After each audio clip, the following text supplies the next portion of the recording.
très très important de les prendre en considération et surtout pas de dire non, pour moi c'est pas du sport. Si, moi c'est une discipline aujourd'hui. Et comment on va faire justement pour faire comme on fait des brevets d'état dans le football, dans le rugby, dans la pétanque, dans tous les sports. Si c'est pas considéré comme un sport à part entière, ce serait vraiment dommage pour je pense que, je dirais pas le monde entier, mais pour la plupart des gens qui le pratiquent en fait. Et aujourd'hui, le 13 minutes dimanche nous emmène sur les pas des Yamakasi, cette manière acrobatique de déplacement urbain. C'est un groupe de jeunes originaires d'Evry qui a inventé cet art de la rue il y a une quinzaine d'années. Ils ont ouvert une école, un label a même été déposé. La mairie joue le jeu en adaptant son mobilier urbain à ce déplacement très particulier. C'est un reportage de Michel Ray et de Noé Salem. Et du mobilier urbain, Evry n'en manque pas. En près de 15 ans, la ville nouvelle a servi de terrain de jeu à plusieurs générations de Yamakasi, sans accident grave, grâce au sérieux des pratiquants. À deux doigts en fait, et vraiment que je sécurise avant de le faire.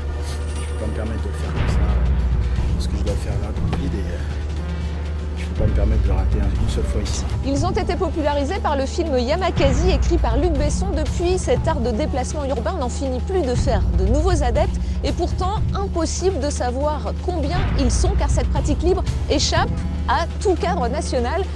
Johan, bonjour. Bonjour. Alors, parcours, freerunning, de quoi s'agit-il?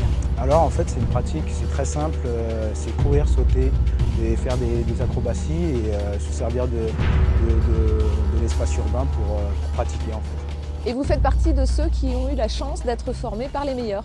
Oui voilà, j'ai été entraîné donc par les Yamakasi. Franchement ça a changé toute ma vie. J'ai commencé un sport, au départ c'était un sport, c'était une passion et après c'est devenu mon métier.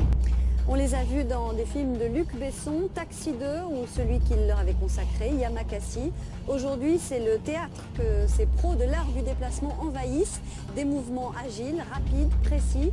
Mais derrière la chorégraphie des corps, le message, c'est le courage et l'amour.